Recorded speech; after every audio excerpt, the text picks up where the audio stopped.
নারীদের প্রতি যুধিষ্ঠিরের অভিশাপ। বন্ধুরা, মহাভারতের শান্তি পর্বের ৬ষ্ঠ অধ্যায়ে জগতের সমস্ত নারীদের প্রতি যুধিষ্ঠিরের অভিশাপ দেওয়ার ঘটনা বর্ণিত আছে। ১৮ দিন ধরে চলার পরে শেষ হল কুরুক্ষেত্রের ধর্মযুদ্ধ। কৌরব ও পাণ্ডব এই দুই পক্ষের ১৮ অক্ষৌহিণী সেনা এই যুদ্ধে প্রাণত্যাগ করলেন। ১০০টি ছেলের মৃত্যুশোকে আকুল হয়ে উঠলেন মহারাজ ধৃতরাষ্ট্র ও রানী গান্ধারী। তারপর মৃতদের অন্তিম সৎকারের সময় এলে সঞ্জয় ও বিদুর ধৃতরাষ্ট্রকে বুঝিয়ে বললেন, মহারাজ, এখন মৃত ব্যক্তিদের পারলৌকিক কাজের সময় এসেছে। আপনি শোকের মোহে নিজের কর্তব্যে অবহেলা করবেন না। তখন নিজেকে কিছুটা সামলে নিয়ে গান্ধারী ও অন্যান্য মহিলাদের সঙ্গে ধৃতরাষ্ট্র কুরুক্ষেত্রে যাত্রা করলেন। এদিকে পাণ্ডবরাও কৃষ্ণ, সাত্যকী, দ্রৌপদীকে নিয়ে কুরুক্ষেত্রের দিকে আসছিলেন। পথের মধ্যে দুই দলের দেখা হলো। পাণ্ডবরা একে একে ধৃতরাষ্ট্রের কাছে গিয়ে নিজেদের নাম বলে তাকে প্রণাম করতে লাগলেন। তখন ধৃতরাষ্ট্র বাকিদের সাথে ভালো কথা বললেও ভীমকে খুঁজতে থাকলে তার উদ্দেশ্য বুঝে কৃষ্ণ ভীমের একটি লোহার মূর্তি তার সামনে এগিয়ে দিলেন। ধৃতরাষ্ট্র সর্বশক্তি দিয়ে মূর্তিটিকে আলিঙ্গন করতেই সেটি চূর্ণ বিচূর্ণ হয়ে গেল। কিন্তু তারপরেই ধৃতরাষ্ট্র ভীমকে হত্যা করেছেন ভেবে অনুতপ্ত হলেন। তখন ভীম এসে তাকে প্রণাম করতেই ধৃতরাষ্ট্র আশীর্বাদ করলেন। তারপর পাণ্ডবরা গান্ধারীর কাছে গেলেন।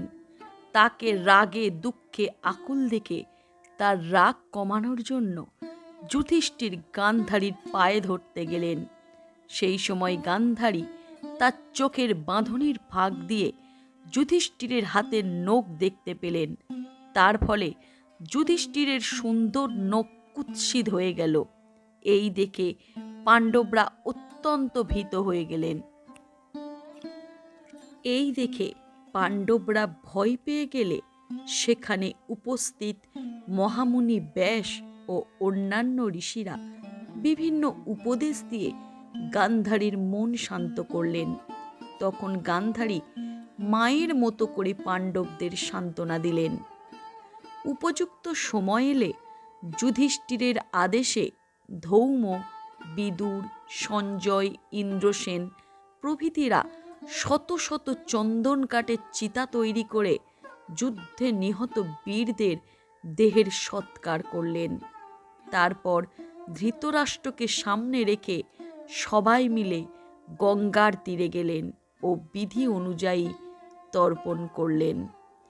তখন হঠাৎ দেবী কুন্তী শোকে আকুল হয়ে কাঁদতে কাঁদতে পাণ্ডবদের ডেকে বললেন, অর্জুন যাকে বধ করেছেন, সবাই যাকে সারথীর ছেলে বলে মনে করত, সেই মহাবীর কর্ণের উদ্দেশ্যেও তোমরা তর্পণ করো, কারণ তিনি তোমাদের বড় ভাই ছিলেন।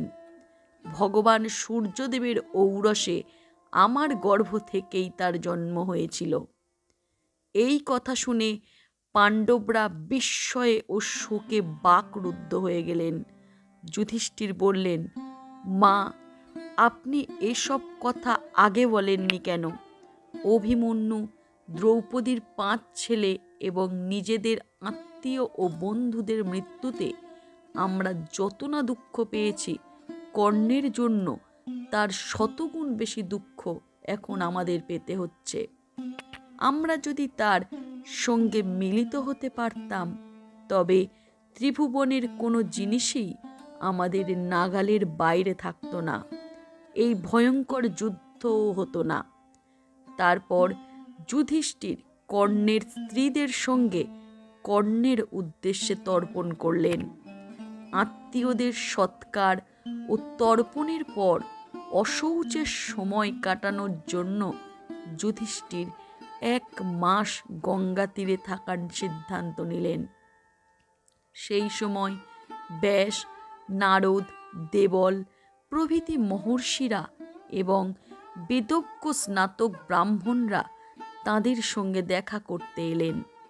যুধিষ্ঠির তাদের সবাইকে অভ্যর্থনা করে বললেন, আপনাদের আশীর্বাদে এবং ভীম ও অর্জুনের বীরত্বে আমি সারা পৃথিবী জয় করেছি, কিন্তু স্বজনদের মৃত্যুর পর এই জয় আমার কাছে পরাজয়ের শামিল মনে হচ্ছে।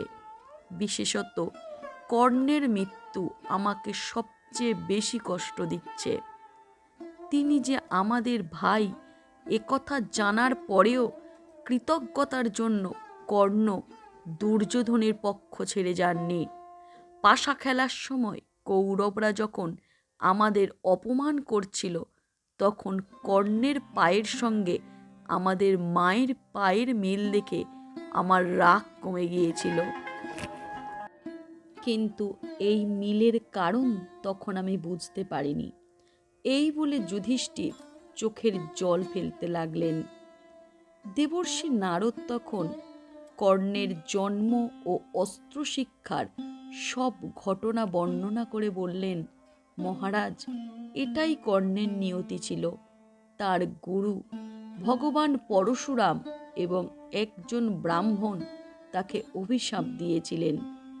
ইন্দ্রদেব তার আশ্চর্য কবচ ও কুণ্ডল নিয়ে নিয়েছিলেন।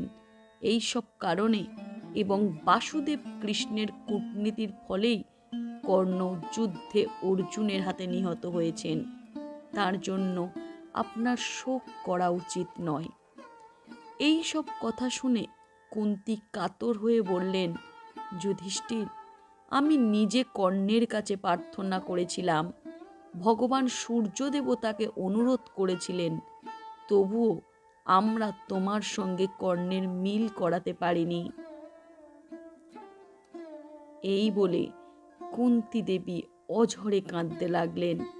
যুধিষ্ঠির তখন বললেন, মা, কর্ণের আসল পরিচয় আমার থেকে লুকিয়ে আপনি আমাকে কষ্ট দিয়েছেন। এরপর এই ঘটনায় দুঃখিত হয়ে মহাতেজা যুধিষ্ঠির জগতের সব নারীদের অভিশাপ দিলেন, স্বজাতি কখনোই কোনো কথা নিজেদের মনে লুকিয়ে রাখতে পারবে না, এবং তার সাথে এও বললেন, এই হলো তার অভিশাপ নারীদের প্রতি। মহা